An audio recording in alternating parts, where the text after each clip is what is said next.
A nuclear meltdown isn't something you normally associate with Los Angeles. But 30 miles from the heart of downtown LA, a reactor melted down at the Santa Susana Field Laboratory back in 1959 and went largely unreported. So out here at Santa Susana Field Laboratory, better known as Rocketdyne, or the source of everyone's problems around here, apparently. But it'd be nice to try and get to the bottom of this. I mean, I can't believe that all the meltdown that they did have here, which was bad, and all that radioactive material made it off the hill here and poisoned all those people and gave them cancer and stuff like that. So we're just gonna have to, I want to investigate this place further. I feel like this is gonna be a long-term project to try and get to the bottom of it. Little did I know how long it would take to get access to the site.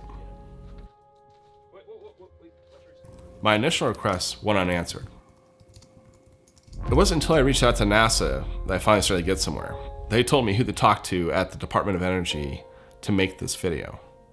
I explained to them that I actually wanted to go to the SSFL and to make a video about the SRE, the sodium reactor experiment in Area 4. And after 9 months of planning and dozens of emails back and forth, I finally got permission to go there.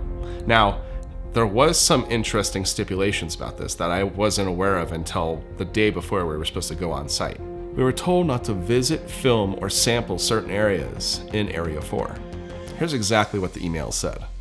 Please do not visit, videotape, or sample any demolished or remaining Boeing-owned structures, buildings, or pads in Area 4. Buildings 4005, 4009, 4011, 4015, 4100. Boeing managed stormwater infrastructure or outfalls, Boeing managed groundwater wells, or Boeing property in areas 1, 3, and the southern buffer zone. Boeing equipment, Boeing employees, or Boeing contractors. As long as it's not the focus of the video, if a stormwater outfall happens to appear in the background of a video clip, that's okay. We were given this the day before we were to go out to the site. Now this just made us have more questions, like what were the functions of some of these buildings? And I looked up, and one of them had a very interesting function, and that was a fast critical experiment.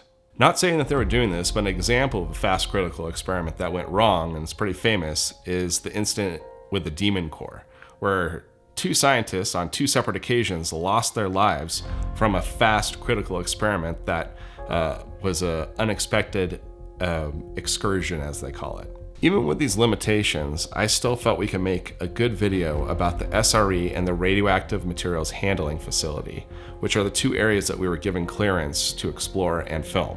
Why the Radioactive Materials Handling Building, you may ask? It was one of the only sites at SSFL that was radioactive enough where we could actually check things and it wasn't a controlled area.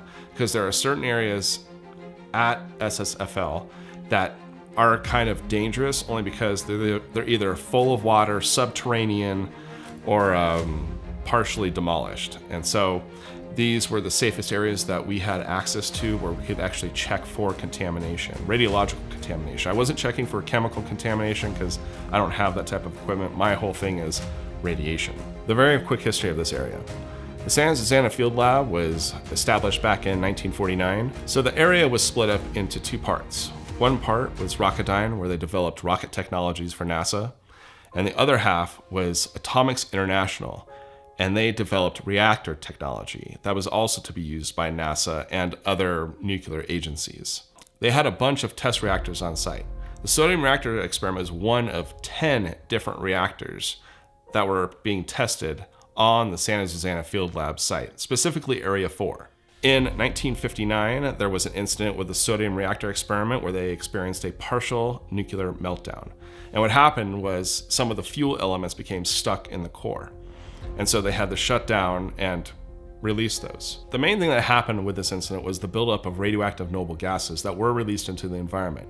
Some of those gases were krypton-85 with a 10.7-year half-life, and xenon-133 with a 5.2 day half-life. Now these were just vented out into the air right above the reactor building. No other contamination was released from the SRE meltdown, other than these radioactive noble gases. Now, this doesn't mean that there weren't other avenues for contamination to happen. There were a couple of plutonium fires in hot cells, the disposal of contaminated reactor sodium by shooting it with a rifle in a pond, causing it to explode, burn pits, and a host of other questionable disposal methods. Now, these are all things that happened in the past, and you can't change the lax safety that was going on there or the blatant disregard for contamination and environment in the past. But right now, the Department of Energy, Boeing, and NASA are trying to clean up the site.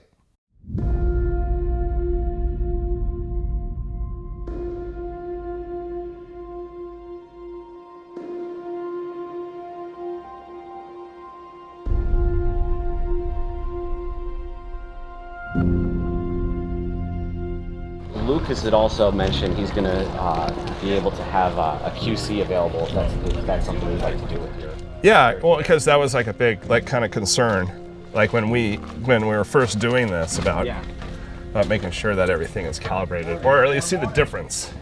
Yeah. The difference in calibration. I think you guys, did you come up Wolseley or Black Canyon? Black Canyon.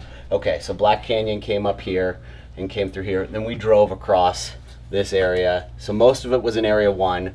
We went through Area 2. A little sliver of Area 3, and then over to the trailer here. SRE is over here, so we'll have to head back out to the main road, drive around there, and RMHF is up here. Yeah. So.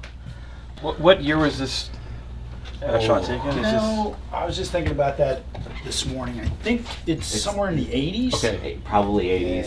So a lot of these would be the structures. This is a representation of what they would look like at the time, and then obviously some of these are. So you see the industrial park in this Borough Flats area. All but a few of these buildings are down. Okay. The data we have supports that this is all safe. Okay. If people look at the data, we've been doing our annual site environmental reports, and I think we sent you that information since the 1950s. Yeah.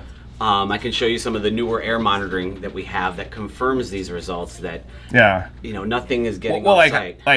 My whole thing is I'm not concerned about the radiological aspect of it.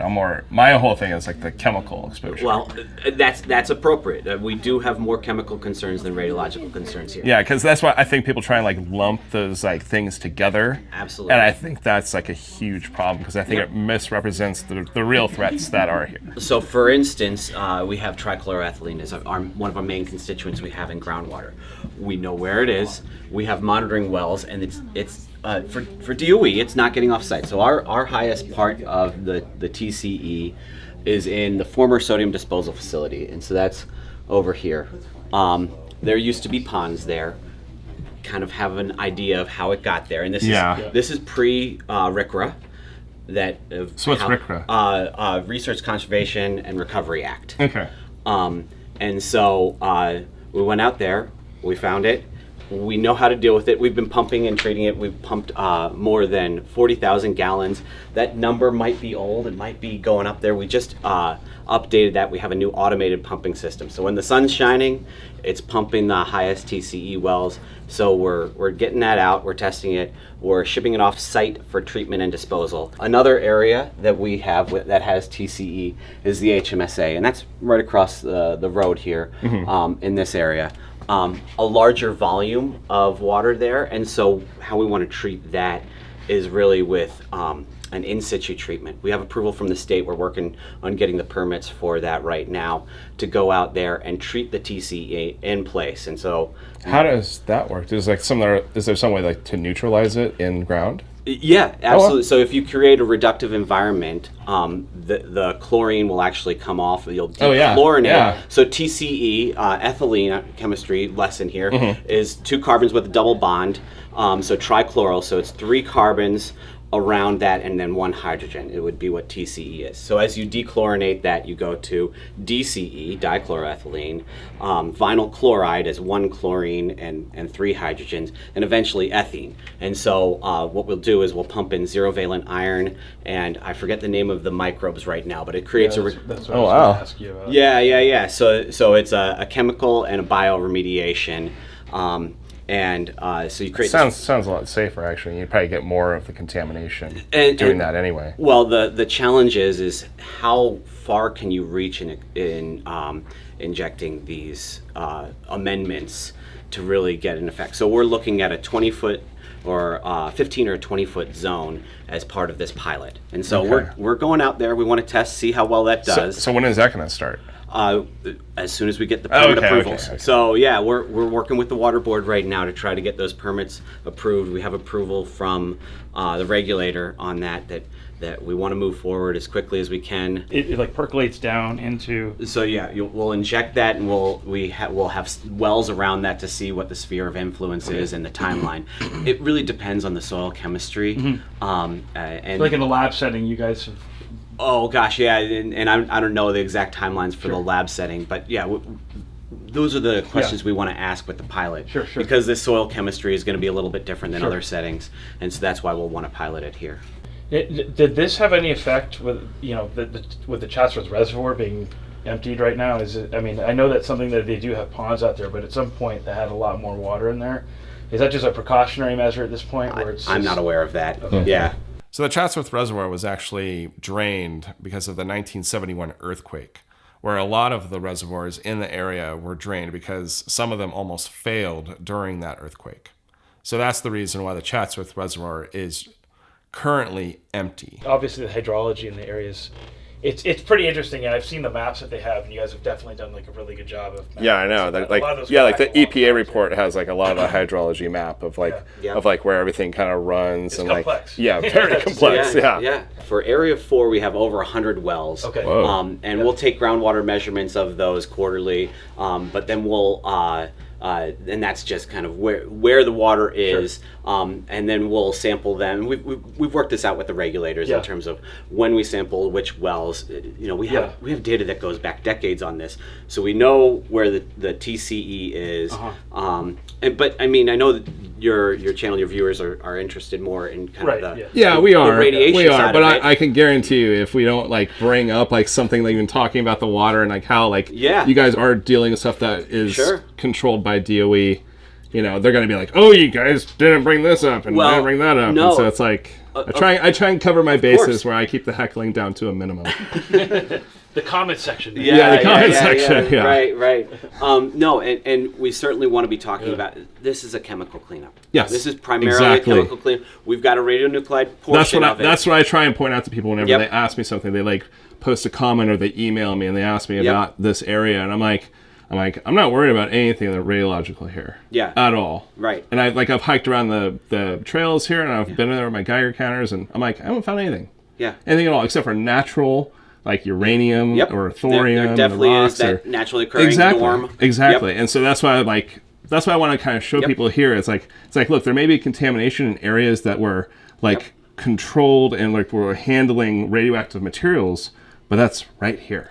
That's not anywhere else. But I do want to point out, while talking about groundwater, we do have a tritium plume. The tritium plume is right up over here. And by the radioactive handling. Yeah. And so, as you're aware, tritium is just manifested as water. So our hydrologists love it. It is a great tracer because it flows exactly like water because it is water. Yeah, and you can track it very easily. You can track it very easily, but it follows the physics. It has a 12.5-year half-life. We've been tracking it for now a little over a couple half-lives, and it's following that decay curve. Right now, it is at the drinking water standard. I know that our stakeholders would like it to go back to lower than that. There's a California goal. I don't recall what that is off the top of my head right now, but it right now is staying in place, and we're tracking it. And this is one of the main reasons why we know what groundwater is doing here. We know where it is. It's naturally attenuating. We're continuing to monitor it.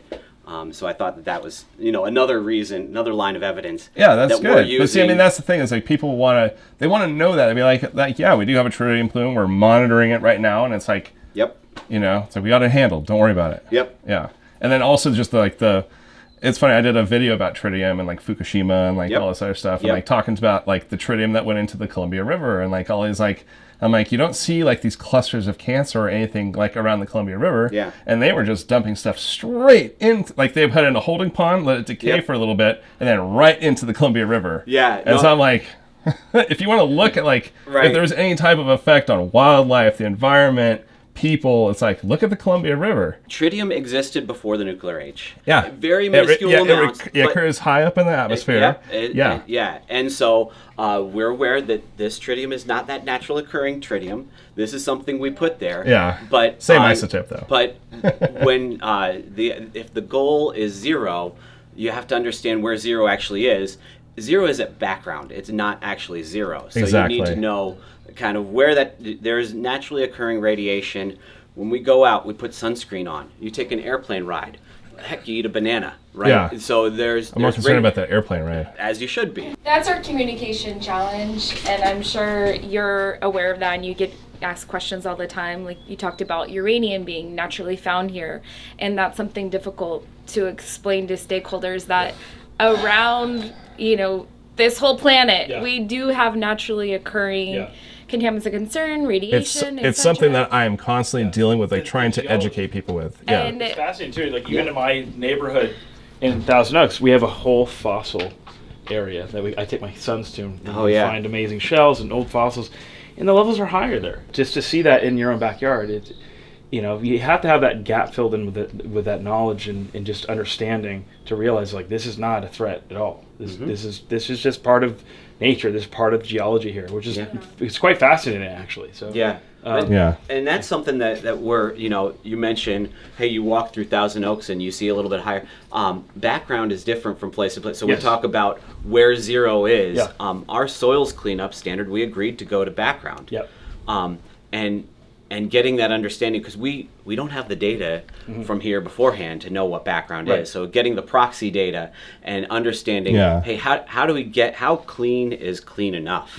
And the goal is background. It's getting there, and that's where all of the challenges are, is to understand that and to get to that level without, and I mean, you saw on the drive-in, without destroying this beautiful environment. It's like right actually when you hit the Santa Susana Pass.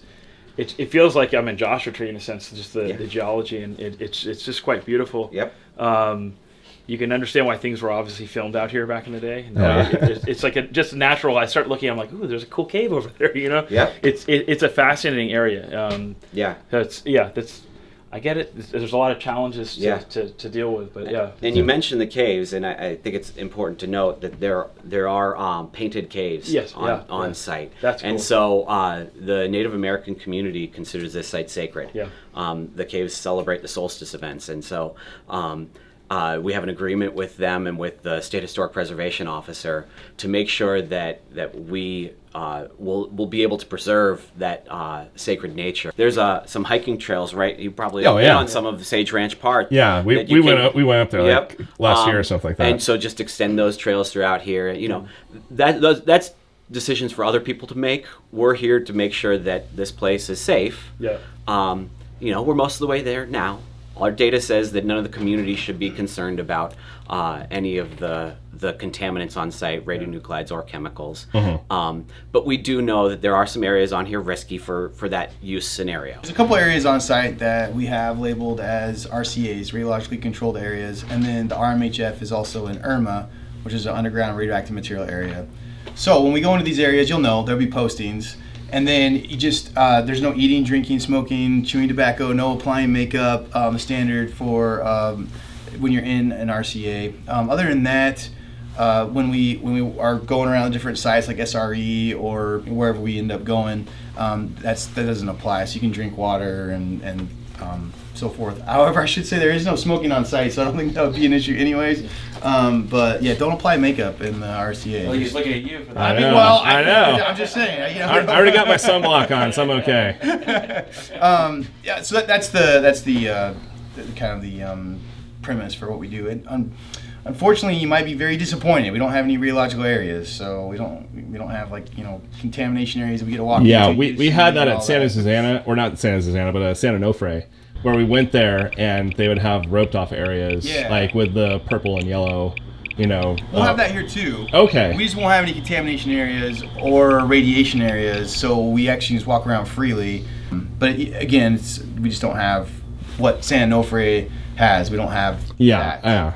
Not even close to what they have there. Yeah, because they had some spicy areas. Oh, they do. Yeah. I mean, for sure, it's a reactor. Exactly. I know. Yeah, we don't have that here. So, but still, the RCAs, you'll see it. Will have the same sign postings, and I can point it out. The reason I wanted him to go first is because usually people freak out about the radiological aspect about this site. But by far, the most dangerous thing we have out here is slip, trip, and falls. Just walking down those steps or getting in and out of the vehicles, that is by far where we have the most risk of getting hurt out here. So are we going to go out into the weeds and take readings or anything? That would be preferable, yes. Yeah, at least around the radioactive materials handling, maybe around the SRE also, even though I'm told it's like pretty cleaned up, so probably won't find anything. Since we are going to go into the weeds and stuff, we'll have to have you guys put on some snake gaiters. Okay. The odds of you seeing a snake out here very, very slim, but I run into snakes every once in a while. Yeah, out and about. As a precaution, putting your makeup on. Yeah, while I'm putting makeup on. All right, so I'm going to just work my way through it. I'm going to tell you what we're doing. So this instrument right here is called a protean. Protean is a gas proportional. You can see the gas right here. It's called P10. What P10 is it's 90% argon and 10% methane. Methane is the quenching gas, and what we do is we run the gas through the detector that's inside here, inside of a lead cave is what we call it, and then we count the air filters that we have on site. So we have 6 locations that grab the air filters, and then when we collect those, we then run them every month. And then, of course, that's what we use for the raw alpha beta. So it's not the analytical. Obviously, we send that off to a site. This doesn't do any of that. It doesn't analyze the isotopes. It just tells you have. It tells you counts. Correct. It just gives you raw counts for alpha beta. How long does it take, like, for each sample? Oh, so what we've done is good question too. We do a 120-minute count per sample, and then, as you probably know, with radioactivity, it's a lot of statistics. So because of those statistics, we try to count things as long as possible, including the background. We count for 1,000 minutes. So we run 1,000-minute background count on this, and then we run each sample for 120 minutes. So it takes a long time. So the background count occurs like inside of the lead, the shielded part. Yes. That's perfect. Yeah. And what that does, obviously, is it's shielding the natural background that you get anyways. Exactly. And it's helpful because it increases your efficiency. So you have a higher efficiency with the meter. And that's the purpose behind that. So we only use this to count the air filters. And I only want to clarify that because we do not use this to count any of our surveys that we do on site. So this is any soil surveys, it's just purely for air monitoring. Exactly. No swipes we take in buildings or where we go to. I'll show you the other locations. So for this, that's all we use it for. This is the computer that we link to it. Mm-hmm. And what it is it's set up. The software that uses Simplicity goes through counts. You can. I won't get into detail about this, but basically this is linked to here, and this is what we use to generate the reports. Is this stuff that you guys post ever? Like the air quality counts? Yes. Okay. So there is the quarterly reports and the ACER that we actually give this data to DOE. They put it in a table, and then that table is published. Is for the public. Okay. So this stuff is all for public use or access. Obviously, it's very delayed. Like this stuff won't come out until probably next year. You know what I mean? Because it just takes a long time to put the reports. These are let me know if I'm going into too much detail. No, this is great. Okay. All right. This is stuff I'm very interested in. So I'm hoping that other people will be interested in as well too. It seems like you're naturally interested. Yeah. Because this is totally like a different thing than what I do, because I don't do any air monitoring. So I'm always kind of curious of what different sites do for their uses and stuff like that. And so it's interesting to see what people do and the protocols that they have and the equipment they're using, and yeah, so I find it very interesting. Good, I'm glad. Yeah. We have a lot of procedures, so this is very regulated. We use 10 CFR 835. That is DOE's regulations, and we have to stick to those regulations. And there's a bunch of regulations out there. Well, to keep consistency. 100% consistency, and also, you know, they've done the research, and now we just have to follow that. So I wanted to show you the for the air filters. What we use is these glass fiber filters. So it's for a 4-inch. It's the air monitor. There's 4 of them. Okay. We put those on there, pull it for 3 to 4 days, and then when we go to run it, we just punch out a hole, and then we run it on these right here. So these are 47 millimeter discs, basically. These are called planchettes. Funny enough, we cover it up because equipment is so sensitive that we don't want dust. So what kind of detector is it that detects? That's a gas flow proportional that's in here. This is a gas flow. Okay. And so you have basically have a guard, and then you have like a mylar, and so the gas. So actually, flow, that alpha's going to actually penetrate it. Yeah. So it's a mylar that's very super thin, and the alphas do penetrate that, and that's how you collect that. And then the alpha and beta interact with that gas. What I wanted to show you is our instrumentation. So as we were talking earlier. That's the 2x2? Yeah, exactly. Yeah, that one's huge. So this is a sodium iodide crystal, super sensitive. This is your 2221 that we use with that. Then you have this meter, which is this is a 2360, and then this is the 4393 that I was talking to you about, and this is a scintillation. So that's an alpha probe, though, right? Alpha beta. Yeah, alpha beta. Now again, you can detect gamma on these, but it's very low efficiency. So we don't call this a gamma detector. You're like in the single digits. So we really focus on alpha and beta, as that's what it's for. This is for gamma. Yes. And high beta, right? Because high beta will actually penetrate exactly. that. Yeah. So like your cesium, your strontium 90, but not low beta is like carbon or tritium. And then I do want to clarify that this reads in counts per minute. This is calibrated for counts per minute. So for exposure. So wait a second. Let's be totally clear.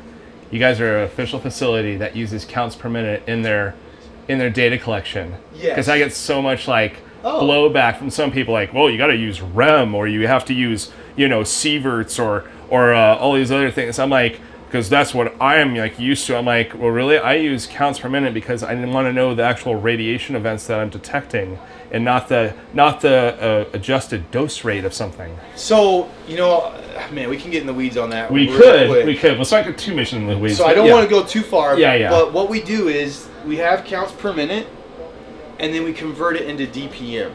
And DPM disintegrations per minute. Exactly. So what DPM takes into consideration is the efficiency of the meter. And absolutely, we take counts per minute, we put it on our survey, and then we have a conversion that turns it into DPM. Unfortunately, I do think that the majority of people get that mixed up. So they get like you're talking about the sieverts and convert it into like a picocurie or becquerels or your dose rate, your micro R. And yeah, you're right, but that's not what this meter is designed for, and it's not calibrated to see that, and that's a different kind of measurement. Does that make sense? Yes. And there's a confusion on that, and I understand that. I get it. So this last guy is a Model 19. This is actually a Geiger counter. So there's a Geiger in here with these dots, and this measures in micro R, which is very, very, very low. And this is what you measure for exposure or dose. Yeah. You can use those interchangeably. Exposure, for the dose most rate, part. yeah. Once you get into the technical side, then people get crazy. All right, so this last one is a 3030. And this is very similar to the Protean, except that this does not have a gas flow. Obviously, it's not a gas flow, but it's an internal count rate scaler. It's got a lead pig in there, same thing. Mm-hmm. And we load up the swipes that we take when we do surveys, and we load them up on here, and we count them. And these are the planchettes we put them in, and then we just count these on here. And is that just for alpha and beta? Alpha and beta. So this is the alpha, and this is the beta. Again, if it collects any gamma, it'll be in the beta, but that's like super low. And then what we do is we just write them down. So these are like common. So when we go out and do our surveys, these are common numbers that we get. And yes, these are in counts per minute. So we store our sources in here, and what we have for these meters is we have a cesium source. Okay. It's called a button source. I have one of those. And then we have thorium and Tech-99, and these are both in super small quantities. So you can see on here, this is in nanocuries. Oh, whoa. Right. That's very small. Very low, but that's also showing you how sensitive this equipment is. Now, I do want to say that these two right here are used with this, and your protein. Every day that we use these meters, we have to do a QC check. And every day, we have to verify that that number falls within a certain range, and I can show you on here. Yeah, you guys are covering all your bases here. We have to. I mean, it's all. Yeah, I mean, it's all that's what you have to required. do. Yeah. Like the whole thing we talked about before, like consistency. 100%. Yeah. And also, a lot of our documentation is federal documents, so you have to make sure that you got it right. So what we do is we write down each meter. So this right here, you can see this sheet is for this 3030, the LOBBAN 3030. We count the background, and then we also do the check source. So the backgrounds are done for 10 minutes on these, and then the check sources are done for 1 minute, and then we make sure that they fall within these ranges. And then we take this and put it into a spreadsheet, Excel spreadsheet, and then that's like our record for these meters. And then all we do is, like, let's say for example the 3030, we just pull this out. We have a planchette that's for background, so we would run this, and then we have like other planchettes, and we just put the sources in here one at a time. This is face up. This is electroplated. You don't want to touch it because you don't want to scratch it. But it has to be that way, obviously. Yeah. Otherwise, it won't. Yeah, because for the alpha. Exactly. Yeah. Exactly. So then we just do that, and then it's set to 1 minute, and we hit count, and then, yeah, hold on, there we go. And then, and I can turn up the volume. You can hear that. And then now, as you see it counting, you can see that the number up top is really high. The number here is low, so that is the thorium source because it's counting alpha. But if you know thorium, it's got other stuff going on. Yeah, because there's a bunch of daughters. Exactly. Yeah. So that's your beta. The beta is mixed in there. However, we don't use that number. We just use the alpha, and then that's what we put down on there. Yeah, because if you're counting alphas, you're going to be counting, or if you're counting just the thorium, you want to be counting the alphas. Right, because we're only using that for an alpha check source, that's all. But yeah, we do recognize there's beta in there. There's also gamma. I mean, there's plenty of gamma, like exactly. in thorium, like thorium lenses I find and stuff like that. Yeah. There's lots of gamma in them. Yeah, those are cool. We've done different jobs where we've cleaned up, like airplane parts are very common that had those gauges. Those have radium, yeah. Yeah, exactly. From years and years ago. But anyways, so it's 1 minute. Once it's done, it'll you can see it stops, and then I copy that number down up top. Okay. That number right there, and then I do the same thing with the beta, the Tech-99, and that's it. This guy, obviously with the background, this guy's ready to go. And then. So now, which one are you going to bring with you? So. Or are you going to bring one? I was. I didn't really know what you wanted. I was just kind of. I'm here to help facilitate yours. I mean, whatever you guys want to do. If you would feel like it would like kind of be better off to like bring one of the meters just so we can see like the difference. Since I'm using a survey meter. Sure. So it's detecting alpha, beta, and gamma. Right. Yeah. I'm good with whatever you would like. So I will say that What would you like to bring?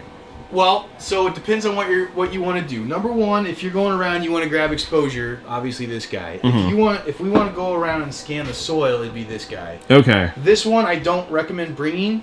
It seems really sensitive because that mylar on it. And really, it's designed for contamination on your body or on items, which we're not really doing that. Exactly. But I can definitely bring these two guys, and I got this super. I mean, this is high-tech duct tape that we use, so you can see that, But see, that's good though. You can have it down there, like. It works, and it's very. Oh, sorry. It's very common on jobs. We do this all the time. Call them gamma walkovers. We hook it up to the 2x2. Oh, I've seen that with the EPA report. They had they had incinerators mounted to donkeys. So that, and ran those all over in the robots and a forklift and right. Yeah. And that one's super sensitive. Well, because it's giant. Right. It's basically got massive crystals like it's in here, but they're way bigger. Yeah. And kind of like what they have on helicopters. Yeah, it's actually the same thing. It is. That's the ergs is what they call different names, but that's what they use on helicopters. Yeah. Yeah, because then you can see anything like from super high up. It's incredible how sensitive they are. It really is, and they also. And then they're doing gamma spectroscopy. Exactly. Because like each one of those photons that come up to all those gamma rays, they all have their own energy, and you can see what's down there and if it's anything dangerous. Yeah, gamma spec's fun. It is. I've done that too for different projects. I probably shouldn't say what, but I don't know. But anyways, I've done gamma spec. It's a lot of fun. It's interesting to see the energy peaks.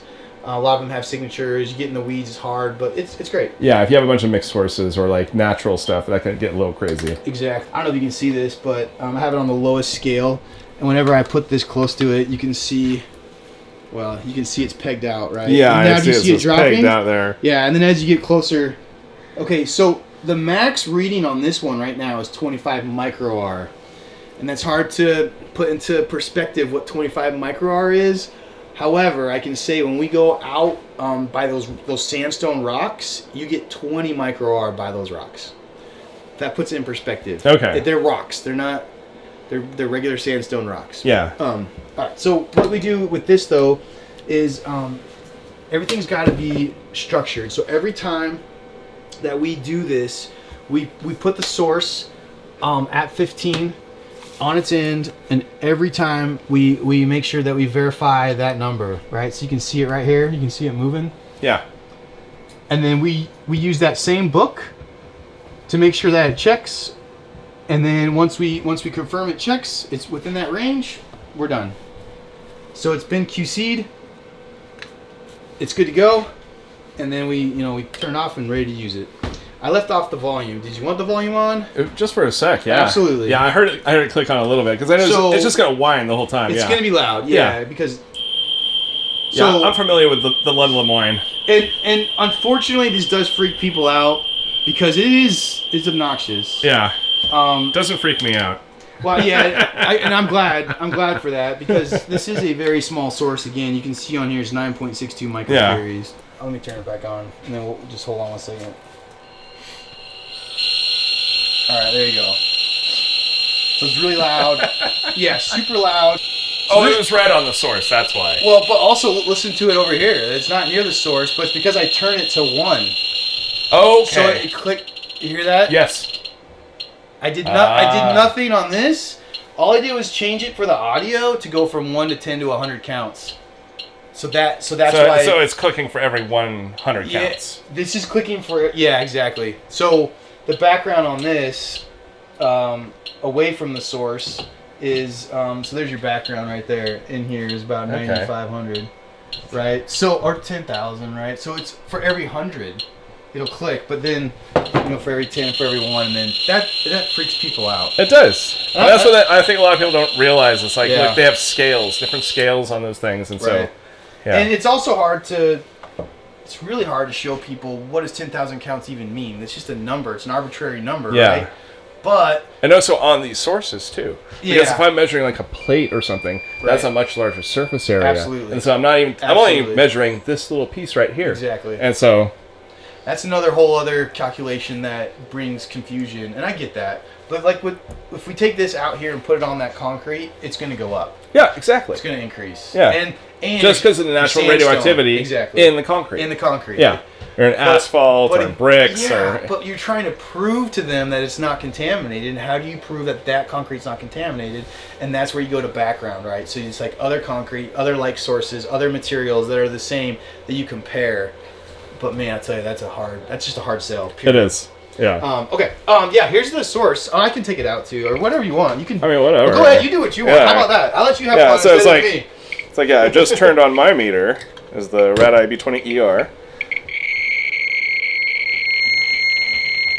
Yeah, and I'm getting 22,000 counts per minute. A lot of this is exempt material. Anyone can buy it. Exactly. You just have it shipped right to your house. You can. And that's another thing that people don't understand. That's okay. It's fine. But yeah, there you go. Yeah, I know. So it's like we kind of went through it, and it's like the meter that you're using is different from the meter I'm using, Yes, and so correct. now we know that's going to be the difference between the two. And again, that gets into a whole other complication because there's different types of ways to detect radiation.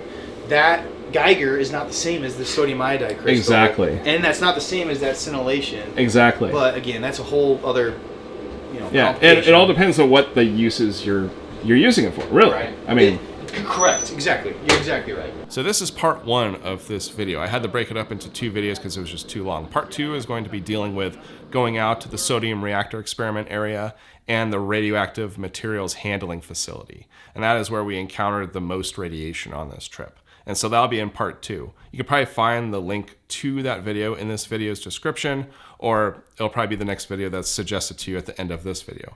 Anyway, I just want to say thanks for watching. Really appreciate it. Like, comment, subscribe, and I will see you in the next one. Take it easy.